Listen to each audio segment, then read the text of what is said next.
සල්ලි වැඩි වෙලා අනිවාර්යෙන් දරා ගන්න බැරි තරමට මේක සල්ලි ඒ තරමට වැක්කේරෙන්නා වගේ හරියනවා. මේකෙන් පුතේ ඕනම කෙනෙකුට කෝටිපතියෙක් වෙන්න පුළුවන්. දෙකෝටිපතියෙක් වෙන්න උනත් මේකෙන් පුළුවන්. සෑහෙන්න සල්ලි මුදල් වැඩි වෙනවා. වැඩි වෙනකොට හොරු හතුරුත් මුදේ ගෙදර නිවසට පයින් ඉඩ තියෙනවා. ඒ තරමට සල්ලි වගාරයක් එනවා. ඊයේ පෙරේදා ළමයෙක් ඇවිල්ලා මගෙන් මේ පොල් ගෙඩි අරන් ගියා. මඤ්ඤොක ගලවනක එතන මැණිකක් තිබිලා ඒක අරගෙන ඒ ළමයා දැන් හොඳට තට්ටු දෙකේ තුනේ ගියා ගන්න වහනෙකුත් තරම් මල් ළඟට ආව දරුවෝ. හිගන්නෙකුට එන්න කියන්නකෝ මම මෙහෙ කරනකොට කරලා නැත්තම් මම මෑනියෝ නෙවෙයි බැල්ලි කියලා මට කතා කරන්න. කෝටිපතියෙක් කළ නැත්තම් බැල්ලි කියලා කතා කරන කියලා ඔබතුමිය අභියෝග කරනවා. ඇත්තටම මං ගාවට ඇවිල්ලා කෝටිපතියෙක් කරේ නැත්තම් මට බැල්ලි කියලා කතා කරන්න. මං කෝටිපතියෙක් කියලා පුතේ මයි පිටේ බෝඩ් එක ගහගෙන ඉන්න ඕනේ නෑනේ. මං කෝටිපතියෙක්. ඒක ඉතින් කවුරුත් දන්නවා. මේ කාසියේ පර්ස් එකේ දාගත්තොත් පර්ස් එක පිරෙන්න මුදල් ලැබෙන එක ලැබෙනවා සත්‍යයි. කාන්දමකට යකඩ කෑල්ලක් ඇදෙන්නා වාගේ තමයි පුතේ මේ කාසියට සල්ලි ඇදෙන්නේ. 5000 ඔයාලගේ පර්ස් එක පිරෙනවා. කරගෙන බලන්න සත්‍ය ලැබුණ නැත්තම් මට මෑනියෝ කියන්නත් එපා දරුවෝ. දුප්පත් මිනිස්සෙක් ආවත් පාරවල වැටලා හිගන්නෙක් ආව මට මේ කෝටිපතියෝ ලස්සපතියෝ කරලා ගන්න පුළුවන් කියලා මං සත්‍ය වෙනවා. කෝටිපතියෙකුනේ නැත්තම් පුතේ මට බැල්ලි කියලා කතා කරන්න ඉජෝ කියලා කතා මම ඒක සත්‍ය කරලා කියනවා අනිවාර්යෙන් කෝටිපතියෙක් වෙනවා ඒක සත්‍යමයි වහන දෙක තුන ගන්න මම අනිවාර්යෙන් උදව් කරනවා ඒක සත්‍යයි මම මේ දෙන මන්ත්‍රේ මට ඇත්තම කියනවා මට ඕන තරම් සල්ලි මුලා දෙනවා අසන්න මිනිසුන්ට තමයි දැන් උදව් කරන්නේ මේක නිදහනයක් ගෙදර නිදහනයක් තියෙනා වගේ තමයි මේක තියෙනවා කියන්නේ ගෙදර ගබඩා කාමරයක වුණත් ඔයාලා සුද්ධ කරන්න යනකොට පෙට්ටකමක් යට තිබිලා හරි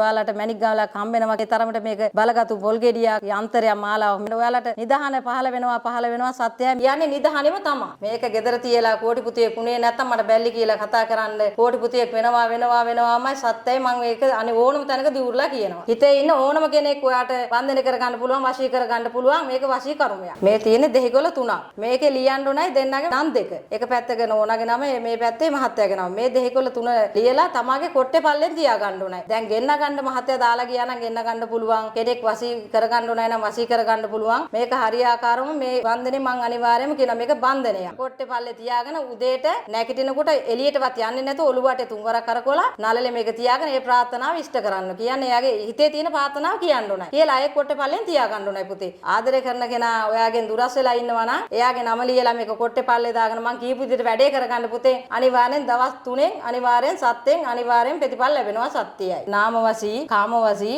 රූප වශී කියලා තියෙනවා. ඒ වශී සීලුම දේවල් මං කරනවා. කඩන්න පුළුවන්, ලං කරන්න පුළුවන්. ඒකට ඕනම දෙයක් මට කරන්න පුළුවන්. වශී වෙනුවෙන් ඕනම වැඩකට එන්න මං අනිවාර්යෙන් මේ සීලුම දේවල් කරලා පෙන්නනවා. ඒක සත්‍යයි. පොඩි වින බන්ධන, බාහිර පූජා ඒ සීලුම දේවල් දෙනවා, දරුපාල දෙනවා. මං ගාවට දැන් දුක කියන්න ඕනම කෙනෙක්ගෙන අඩාගෙන වදාගෙන ඒ ඕනම කෙනෙකුට මං පිට වෙනවා අම්මා කෙනෙක් වගේ. මං අම්මා කියලා හිතේ තියාගෙන මට ඕනම වැඩක් බාර දෙන්න මං කරලා පෙන්නනවා ඒක සත්‍යයි.